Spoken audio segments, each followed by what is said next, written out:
Hello friends, पिछली videos में मैंने आपको क्लास 11th फिजिकल एजुकेशन में लीडरशिप ट्रेनिंग्स के बारे में बताया हुआ था। तो आज मैं आपको बताने जा रहा हूँ test, measurement and evaluation in sports. किन किन सिचुएशंस के अंदर हमारा टेस्ट होता है, इसके साथ साथ मेजरमेंट होता है और इसके साथ साथ इवैल्यूएशन किया जाता है। तो सबसे पहले मैं अगर बात करूँ टेस्ट के बारे में, टेस्ट क्या होता है उसके बारे में जानने की कोशिश करते हैं। एक सिंपल लैंग्वेज के अंदर मैं आपको बताना जा रहा हूं, a test is the preparation of the situations of a series of situations which bring out of the specific response organise. कहने का मतलब क्या है, हम टेस्ट क्यों लेते हैं? टेस्ट एक ऐसी सिचुएशंस हैं of the series of the situation which the bring out of the specific response. जब हम किसी चीज को जो है करने के बाद उसके परिणाम को जानने की कोशिश करते हैं, उसको हम लोग क्या कहते हैं? टेस्ट। सेकंड नंबर में बात आती है मेजरमेंट्स। किसी मानदंडों पर अपने आप को खरा उतरने की कोशिश करना। मेजरमेंट क्या होता है? Is the use of the test and techniques to the collect information of a data about a specific skill और fitness level of an individuals. तो कहने का मतलब क्या है? Is the use of the test and the techniques. Measurement उस techniques को बोलते हैं, उस चीज को, उस स्किल्स को बोलते हैं टू द कलेक्ट इंफॉर्मेशन। हम लोगों ने जो आज तक इंफॉर्मेशन कलेक्ट की हुई है उसको हम लोग मेजर करने की कोशिश करते हैं। एंड स्पेसिफिक स्किल्स, एक पर्टिकुलर स्किल्स को हम लोग क्या करते हैं? स्किल्स को जो है मेजरमेंट करते हैं, उसका उनको उन मानदंडों के अंदर, उन स्टैंडर्ड के अंदर खरा उतरने की कोशिश करते हैं। मान लिया जाए हम किसी स्पोर्ट्स के अंदर, अगर हम लोग किसी खेलों में खेलने के जा रहे होते हैं, स्पोर्ट्स में हम लोग पार्टिसिपेट करने के लिए जा रहे हैं, हम प्रॉपर तरीके से उस मेजरमेंट के अंदर, क्या उन दायरों के अंदर अपने आप को खरा उतार पाते हैं कि नहीं। थर्ड नंबर में उसके बाद क्या आता है? इवैल्यूएशन, चेक करना। Evaluation is the measure of the organized assessments done to appraise the value of the some things। अपनी कैपेबिलिटी को और अपनी कैपेसिटी को, इसके साथ साथ हम अपनी अचीवमेंट को कैसे चेक कर सकते हैं, ये सारी चीजें हमारे ऊपर निर्भर करता है। इवैल्यूएशंस के ऊपर निर्भर करता है कि हमने आज तक कितना टेस्ट, मेजरमेंट और उसके बाद लास्ट सिचुएशंस उसकी क्या आती है? इवैल्यूएशंस करना। हम लोगों ने जो आज तक जो कुछ भी किया है उसका जो है निरीक्षण करना। तो हम लोग जानते हैं इन तीनों चीजों से हमको क्या मिलता है। सबसे पहले आती है for getting knowledge about the progress. हमें अपनी प्रोग्रेस को जानने का मौका मिलता है। जो कुछ भी हम लोगों ने किया है, चाहे हम लोग फिजिकल एजुकेशन की बात कर रहे हैं या फिर किसी अदर सब्जेक्ट की अगर हम लोग बात करें, तो अपनी नॉलेज को, अपनी प्रोग्रेस को, आज तक जो कुछ भी हम लोगों ने किया वो सब कुछ इससे हमको जानने और सुनने का मौका मिलता है। सेकंड नंबर में क्या आता है? For preparation for the effective plannings. एक योजनाबद्ध तरीके से, एक प्लानिंग्स के तरीके से हमें कार्य करने का एक एक्सपीरियंस गेन होता है।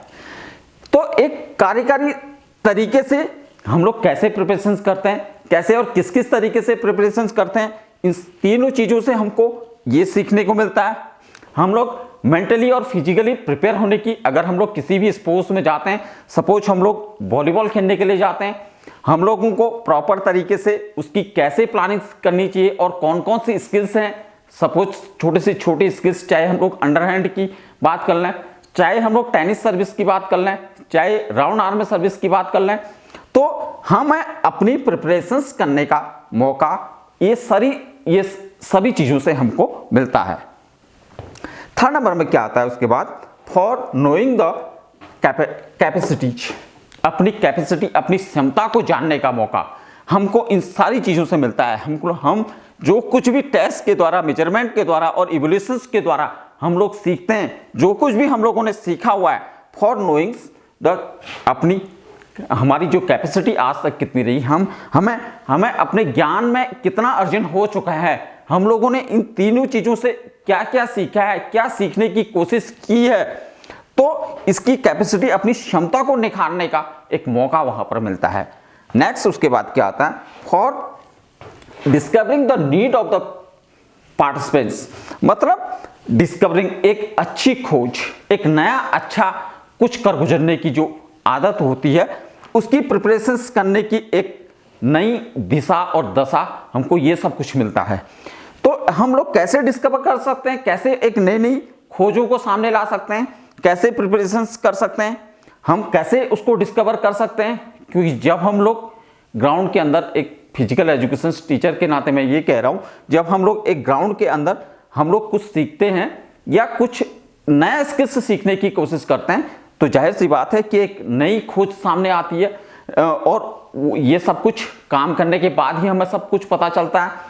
नेक्स्ट उसके बाद क्या आता है, फॉर मोटिवेशंस, तो मोटिवेशंस हमको एक नया कुछ करने की एक तमन्ना, एक मोटिवेट करने की आदत सामने देखने को मिलती है, एक नया मोटिवेशन सामने को मिलता है, एक दूसरे से प्रेरणा मिलती है, खुद से भी बहुत कुछ सीखने को मिलता है, और समाज और परिस्थितियां भी इंसान को कभी काफी कुछ सिखाने की कोशिश करती है। एक अच्छी मोटिवेशन से हमें मिलती है, इन सारी चीजों से, इन सभी चीजों से हमें ये सब कुछ सीखने को मिलता है। नेक्स्ट 6 नंबर में क्या आता है, for classification of sports person, classification for sports person, एक कैटेगरी तैयार की जाती है। इन सारी चीजों से हम इवोल्यूशंस के जरिए, मेजरमेंट के जरिए हम लोग जो है एक स्पोर्ट्स पर्सन को क्लासिफाइड कर सकते हैं कि ए ग्रेड का पर्सन कौन हो सकता है, बी ग्रेड का पर्सन कौन होता है, अदर सी या डी ग्रेड का पर्सन कौन हो सकते हैं।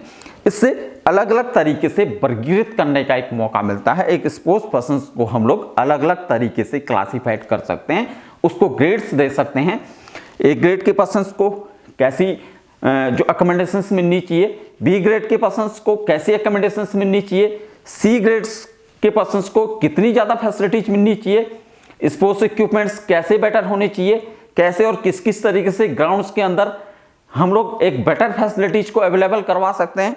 इसके साथ साथ हमें स्पोर्ट्स पर्सन को क्लासिफाइड करने का एक तरीका इन सारी चीज़ों से सीखने का मौका मिलता है। नेक्स्ट उसके बाद क्या आता है, for knowing the achievements in futures, आने वाले समय में, फ्यूचर में हमें कभी जो है एक अच्छी अचीवमेंट, ऊंचे लक्ष्य को हासिल करने का मौका मिल सकता है। तो इन सारी चीज़ों से जाहिर सी बात है कि जब हम लोग इवोल्यूशन करेंगे, अपना मेजरमेंट करेंगे, अपना टेस्ट करेंगे, तो हमको क्या होता है, को हमें ये सब कुछ जानने का मौका मिलता है कि हमें अपने लक्ष्य को कैसे हासिल करना है, हमने आज तक क्या क्या अचीवमेंट हासिल की है और क्या क्या अभी करनी बाकी है। ये सब कुछ हमको इन सारी चीज़ों से हमें अपनी नॉलेज को इंक्रीज करने का मौका मिलता है। तो लास्ट में उसके बाद आता है फॉर रिसर्च एंड एक्सपेरिमेंटेशन, हमें एक अच्छे रिसर्च का मौका मिलता है। देखिए बहुत सारे स्पोर्ट्स ऐसे हैं जो पहले समाज के अंदर जो है उनको मान्यता नहीं थी, लोग बहुत कम उसे देखा करते थे। हम देखें आज बहुत सारे ऐसे स्पोर्ट्स पर्सन हैं, रिसर्च करने के बावजूद हम लोगों ने देखा कि उनको इंटरनेशनल एक प्लेटफॉर्म मिला, नेशनल लेवल पर एक अच्छा प्लेटफॉर्म मिला। तो ये सब कुछ जाहिर है जब हम लोग इन सारी चीज़ों को जो है गेन करते हैं, मेजरमेंट करते हैं, टेस्ट लेते हैं, इसके साथ साथ इवोल्यूशंस करते हैं, तो जाहिर सी बात है एक अच्छे रिसर्च का परिणाम हमको सामने देखने को मिलता है। एक अच्छे स्पोर्ट्स पर्सन को हम लोग जो है तलाशने का मौका मिलता है। अभी इंडिया के अंदर हम लोग देखते हैं कि खेलो इंडिया एक प्रोग्राम्स, एक टैलेंट रिसर्च जो चला हुआ था, उससे काफ़ी हद तक हम लोगों को एक अच्छे स्पोर्ट्स पर्सन को जो है ढूंढने का मौका मिला। बहुत सारे लोगों को नेशनल लेवल पर या इंटरनेशनल लेवल पर खेलने का मौका मिला। उनकी फाइनेंशियल कंडीशंस काफ़ी अच्छी तरीके से बेटर रही। ये सब कुछ हमें रिसर्च और एक्सपेरिमेंट के जरिए ही संभव है। इन सारे तो है, आई होप मैं समझता हूँ कि स्टूडेंट्स मेरी ये जो टेस्ट, मेजरमेंट एंड इवोल्यूशंस के बारे में मैंने समझाया वो आपको समझ में आया होगा। आई होप मैं समझता हूँ कि आपको ये जानकारी अच्छी लगी होगी। Thank you.